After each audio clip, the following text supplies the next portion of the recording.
Let's talk all about AI in business. It's hosted by Brent Muller.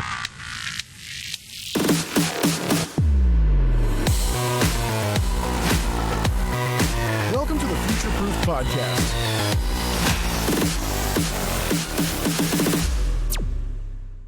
Hi, and welcome to the latest episode of the Future Proof Podcast. I'm your host, Brent Muller. I'm joined today by Nick Jordan of Wells of Life. Hey, Nick, great to have you today.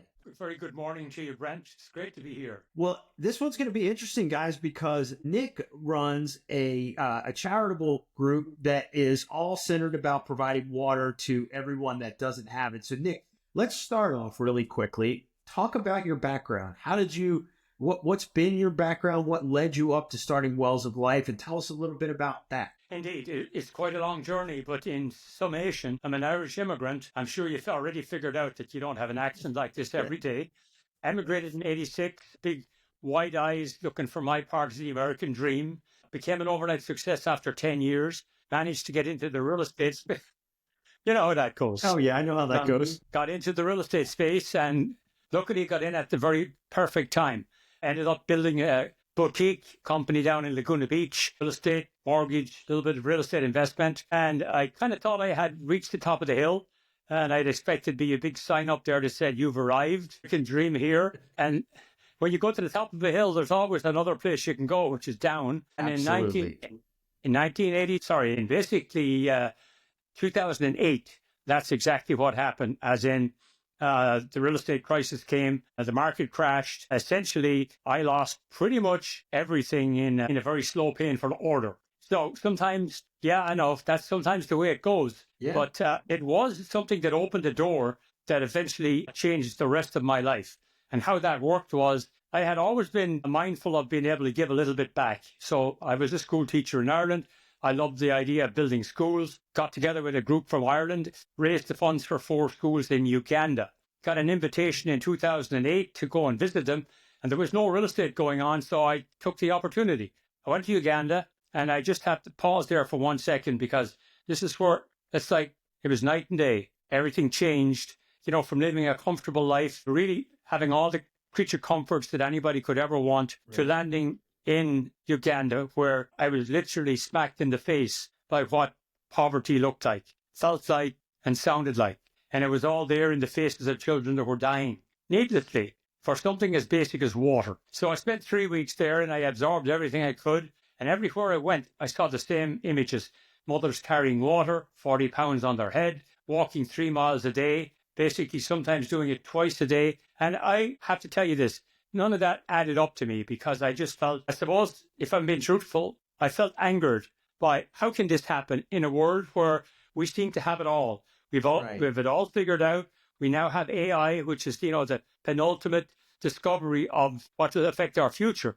But yet we have people dying, children dying with water 50 feet under the ground. Unacceptable. Yeah. So I came back to my beautiful little life in Laguna Beach and, of course, try to get back into what you would call, the workforce.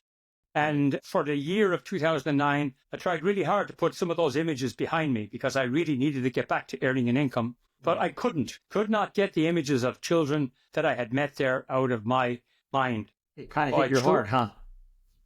It hit my heart and it stayed there. And, when images start flashing across your mind, before you go to sleep and when you wake up in the morning, it's, for those of us that are believers, that's a memo that you should take notice of. Absolutely. So I guess I took notice of it and said, the world doesn't need any more real estate brokers. In my part of the world, you can find 4 of them on every corner. And if you wanted to list your house, that has 25 of them outside your door. Absolutely. So I made the very, very, life-changing decision that I would found a charity called Wells of Life. And that would be dedicated to bringing water to 1 million people. Where I got that number from, Brent, I have no idea. But I just want to say this. That hey, it was you had to set the bar somewhere, right? Had to set it somewhere. And when I sort of had those numbers set, I kind of thought for a second. I said, hold on a second. You don't really know much about drilling wells, drilling rigs, or anything. Right. I just knew you turned on a faucet. Right. So that was 2009. That was basically all of 2009. And by the end of the year, I had made my mind up that we were going to essentially buy a drilling rig, get all started, and drill water well at every single school that didn't have a water well. And And so where did you start? Like when you thought about it, was Uganda the place you wanted to start, or like? Yes, absolutely. The reason why I wanted to start in Uganda was because I already had a working knowledge of the country through the other organization that had been building schools. So the idea was that, I could trust that organization. And it's so important that you be able to trust whatever organization you're going to give money to. Because Right. we all know that, Africa especially has a very poor track record of using funds well. And that was the reason I stayed in Uganda and have stayed there all these years. So now, talk to us about what happened between, I guess, 2010 and today. Okay, 2010 was, I guess, remarkable because in February we drilled our first well. And it was certainly cause for celebration because we realized, okay, well, it's not that difficult. When we bring it Right. to a donor and just tell them the simple story, which is all I've done all these years, is just tell the simple story that this is an opportunity to change the world for a community of up to 1,000 people. We are now actually celebrating our 1,500 well, Wow. which I suppose puts us, in the top, 5 or 6 NGOs working in Uganda in the water space, highly respected. 1.5 million people wake up every morning and don't have to make that excruciating journey 3 miles or more to haul water. And it's given us the belief that if we can just scale that up, nobody so far has said no, because I can't find anybody that would want to live in a world where a child has to die needlessly for lack of water, when Right. for essentially $8,000 is our hard cost of drilling a well that's about somewhere close to 200 feet deep. It's a deep borehole and Right. literally brings water to an entire community. That's crazy. And it seems so simple, right? It Yeah. is. It is. But anything that you can break down into its simplest form and then scale it up from there, you have a winning formula, which is essentially what we've tried to build over these years, because the whole idea is that Wells of Life is not capable of solving the world water crisis for close to 1 billion people, or 1 in 8, lack the most basic resource on earth, which is water. But if Doesn't we that can seem connect crazy? with, I know a lot of people wouldn't even know that. Yeah. But I that didn't is know the that until you reality. just said it. That's crazy. Sure is. And again, it has such a knock-on effect. It breaks the backs of mothers. It's obviously what kills 1 in 5 children before the age of 5. And, they just simply die of what we in this wonderful modern world of ours, call diarrhea.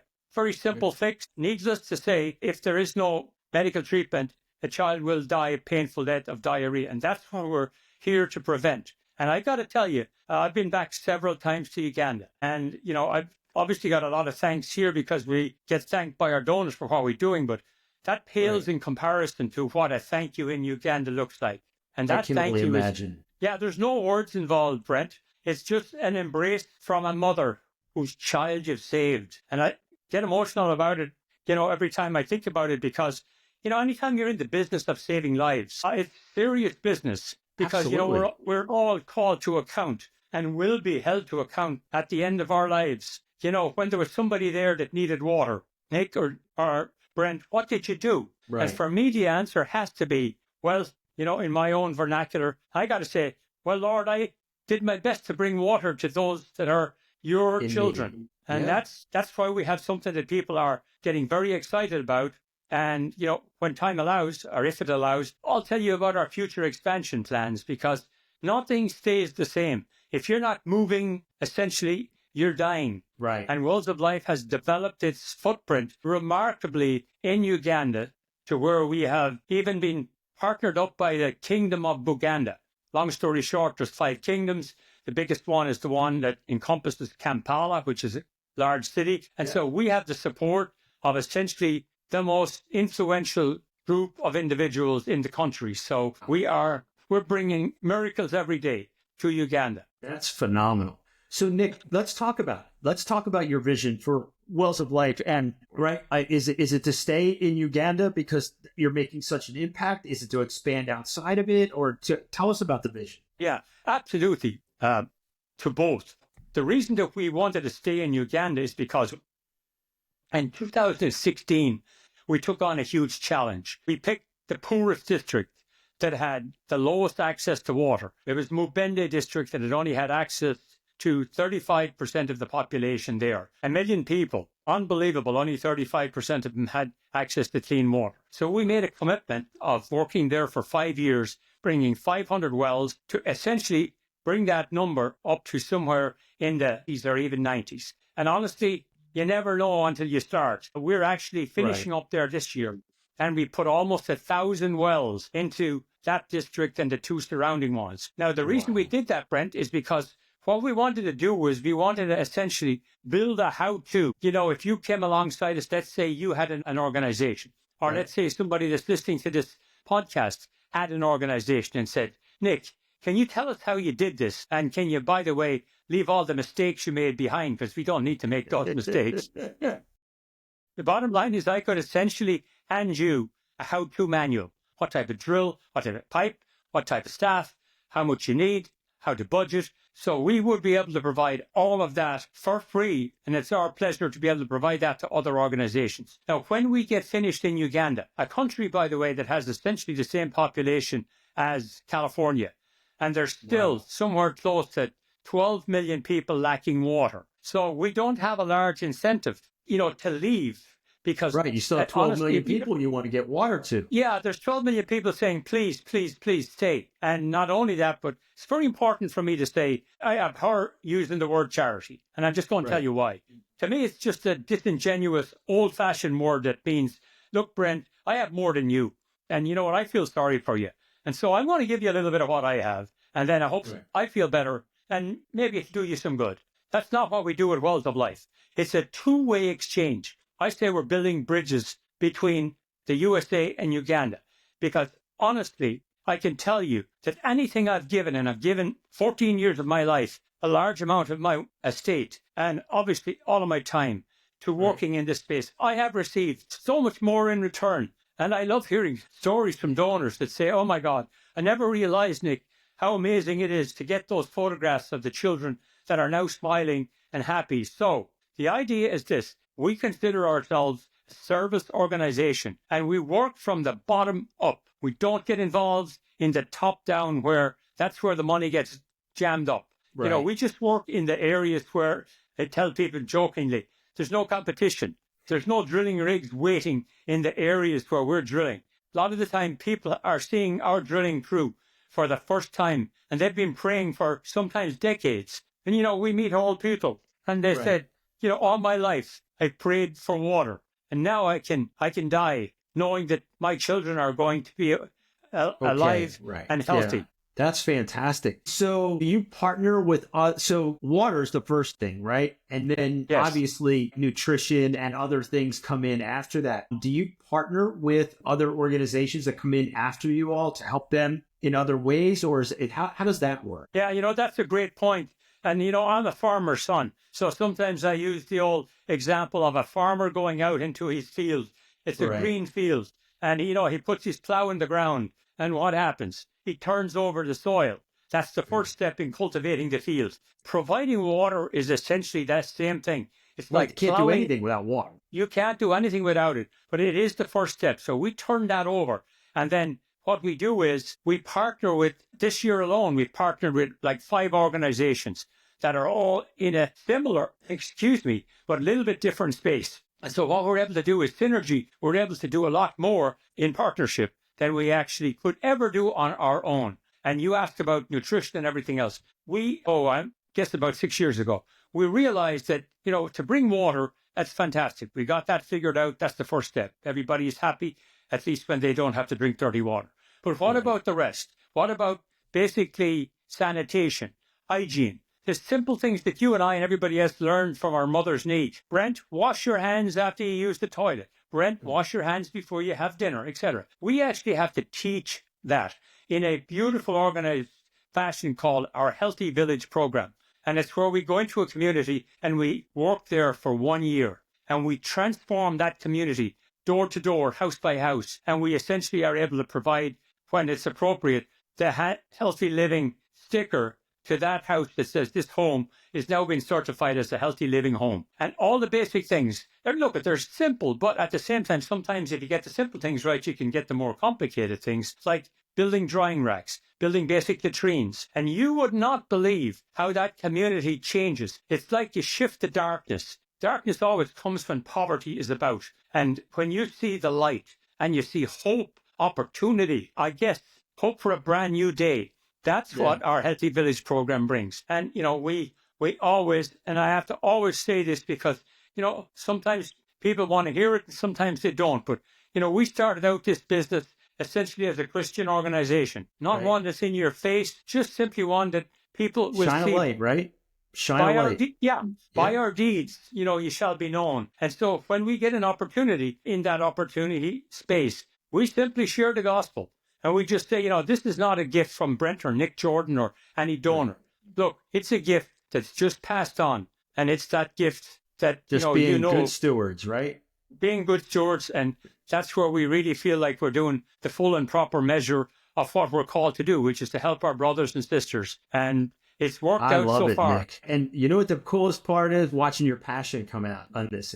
It's phenomenal because that first trip for you changed everything. And what a cool story about the impact that had on your life. And now what is possible is well, I just wanted to say the passion burns brightly, as bright today as that very first time when I was a very naive guy that kind of thought I knew a whole lot about everything and ended up realizing that I knew nothing about how 80% of the world lives on basically $20 a day or less. Now, that has to resonate with you, and that has to make you aware that no matter how bad our situation is, we're living among that top 1 or 2%. And so, look, you don't have to write a huge check. The great thing about Wells of Life is we invite people to just come and listen. And it's not for everybody.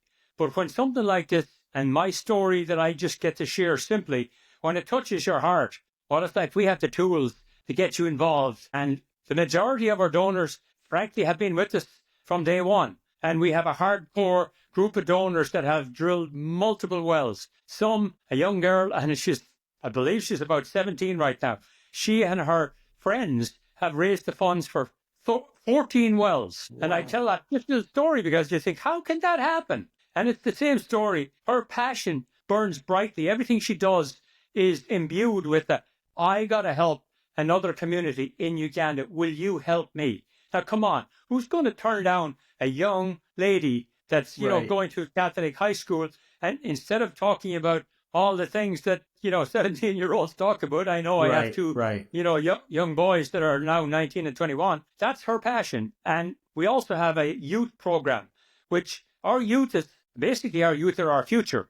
And whether we like it or not, they are going to be the ones that determine the future of essentially this country and to some degree the world. So we are inviting our young people, to everything from Model United Nations. We have a director of programs. Her name is Michelle Danley. She puts out programs that really help all of the high schools, junior schools, and feeding on into university. So we are fighting for the minds of many that are young, that honestly, once they get an opportunity to see how much of a difference they can make, they're on board.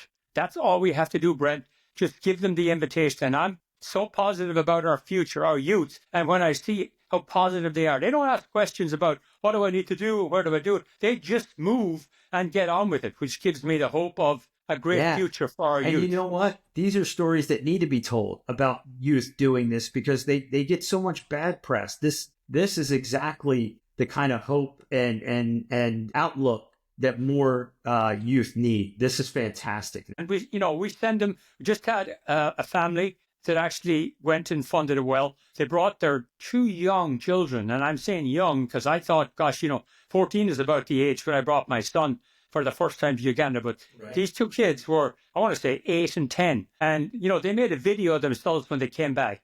And I'm telling you, honestly, if everybody is lucky enough to see it, hear it, watch it, it would bring tears to your eyes when you realize, my God, these 2 young children, boy and a girl, are doing it. They came back with the story, and it was so beautiful that their family are now connected forever. And, they're sharing it with other families that are at their church, in their school. So it's like, listen, it's the old story, you drop a pebble in the pond and the rest is history. That's where we're at.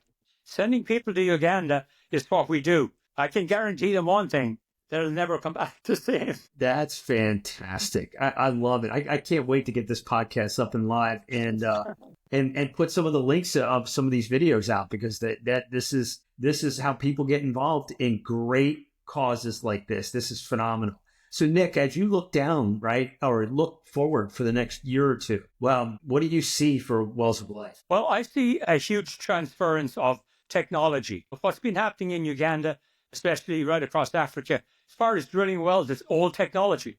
It's been there for 50 years. Look, you can't do anything the same for 50 years, crying out loud. Right. Back then, you didn't even have cell phones or computers or God knows what. So my goal is to shift the Wells of Life on the axis of moving forward, embracing technology, making things simpler, and building the bridge stronger, and so it brings a closeness between the need over there and those here who many have sometimes empty lives.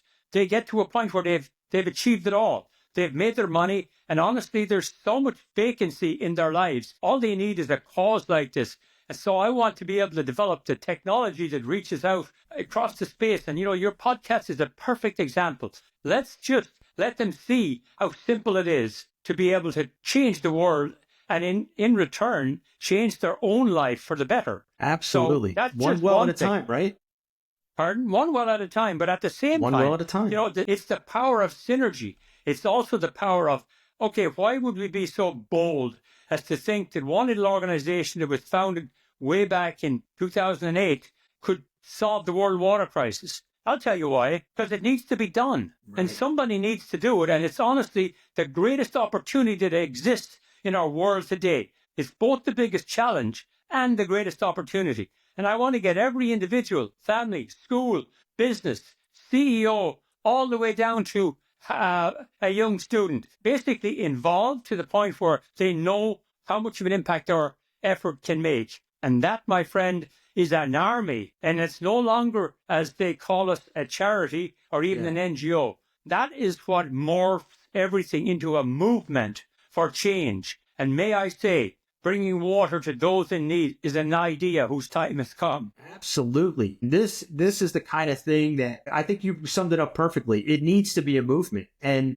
yes, it's a thing that I don't know how anybody doesn't want to get on board with providing water to those who die. It's the simplest thing to be able to do. So do you see the drilling technology getting faster, cheaper, better, right, than what they have today? You kind of alluded to it, but are there newer drills that can do this in a faster, better way? The basic drilling technique doesn't need to change. You have to put a hole in the ground.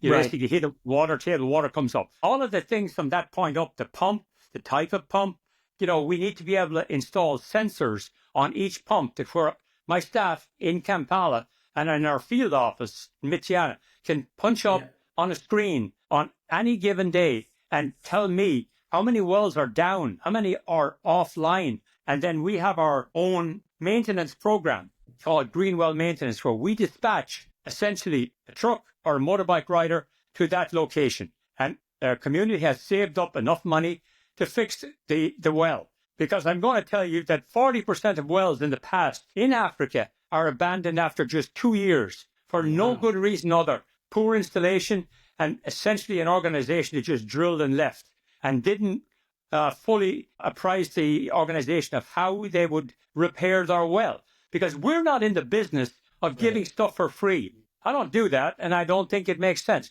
We partner with the community. We expect them to play their part, provide some basics at the beginning, which is bricks, cement, labor, food, etc. And then down the line, we expect the water committee to raise enough funds to maintain that well.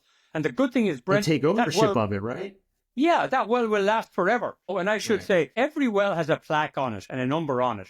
And so, when somebody dedicates a well, it's the greatest gift you can give anybody. And we all know a few that have everything. And I've seen grown men that, are CEOs and they were retiring. They got a well as a thank you for their years of service. I saw tears come to the eyes of grown men. Well, I'm sorry. Yeah, it's fantastic, Nick. When they saw, what a gift to give somebody the gift of a well that's changing the world for a community of up to 1,000 people. I hope that answers the question, but we're open to every possible idea.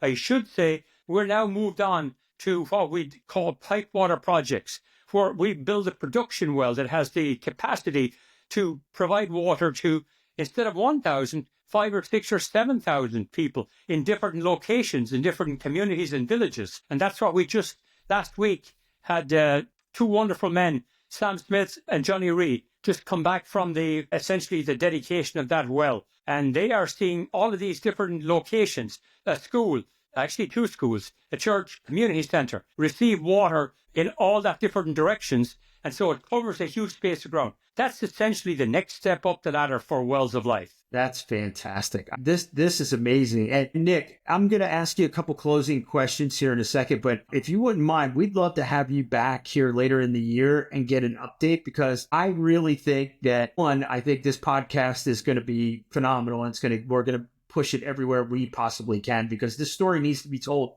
everywhere. Yes. But yeah, I mean, this is something that we want to periodically hear, the great stories and what's happening and how we can help. Because, we have access, like I said on this podcast, to hundreds and hundreds of CEOs and founders. And we want to make sure that this message gets out, because we know as a community, we can make a difference. And this is the exact kind of thing that there'll be tons of, hopefully, of other founders and CEOs that just, hey, I want to do it well. There's no better thing than to give back in the right way. And you're doing it the right way from the ground up. I think a lot of people would worry about, like you said, Africa doesn't have a really good reputation, especially when you just give money. But what your organization is doing is they're doing it and partnering with these villages where they take ownership. There's no better way to do it than how you're doing it. We have a responsibility to our donors. Look, I couldn't sleep at night if I thought, you give me $8,000 of your hard-earned money, and if I found out that all of a sudden that well was abandoned, again, I couldn't operate in that space. I've got to be able to come back year after year after year. The donor that funded well number 1 all the way back in 2010 has subsequently funded a couple of more wells because we were good stewards of the first one. That's how you earn people's business. And from the charity organization, we have, honestly, I believe we have an even greater responsibility fighting against that belief that, what's going to happen to my money? I can tell you what will happen to your money, and I can give you a measurable, what would you like to hear the measure of? How many people's lives were saved, or that's how much water was pumped? Right. So it's lives saved, right? You're that's right. It. Absolutely right. It's the life changing and it's community changing. And this is an amazing story. I'm so glad we've had you on. Nick, tell everybody, I know we're coming up on time and we've already talked about the emerging tech, but let's talk about your vision for growth, right? Last question is how can, other than us getting this podcast, how else can we help Wells of Life grow further and reach more people? Okay, great question. And this is my best answer. It still all boils down to somebody telling the story, somebody having the integrity that can be believed and trusted. And I think anytime you look at an organization, you've got to look at the person that founded it. You've got to turn them upside down and give them a good shake and make sure that they pass the test of, hey, can I trust this person? Is Nick Jordan leading an organization where if I gave them $1 million, would I be comfortable that they would use it wisely? And of course, no matter what amount of money we're given, we have the ability to scale up. And I think I just want to make myself available because I now know that this is the reason I was put on this earth. And that is to tell a simple story about a child that befriended me in Uganda, basically held my hand. And before I left Uganda, I heard that child had died just because we didn't get there soon enough, fast enough, and we weren't able to help them. I fight for every child's life. And I think any donor, you spread that message, you're going to have an army of people that say, I want to fight for a child's life.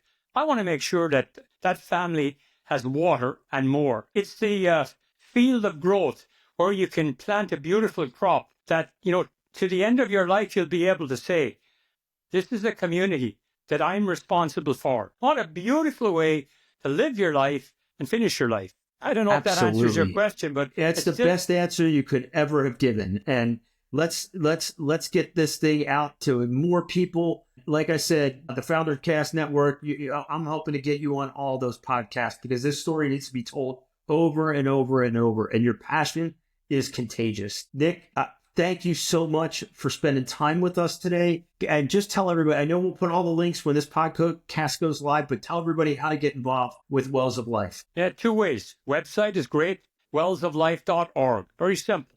And honestly, I'm kind of an open book. Going to throw in my cell phone here and hopefully there'll be 1,000 messages on it, but it's 49584-6166. If you want to make sure that the founder is real and that I actually answer the phone, take a shot at it. I guarantee you won't be disappointed if you make a phone call, because by the time you get off of it, you're going to be connected to Wells of Life and saving lives. I love it. Thank you again, Nick. This is, I can't wait to get we're going to make this one a priority and get it up and live and get this story out. And we need to share it on as many places as we can. And for all you founders and CEOs out there and everybody in the audience, please visit Wells of Life. And, if it hits your heart, please absolutely get in touch with Nick. Thank you, Brent. Thank you so much. It's been an absolute joy talking to you today. Thank you again. Bye, guys. If you're ready to embrace change and lead with innovation, be sure to subscribe and never miss an episode. Thanks for tuning in to the Future Proof Podcast.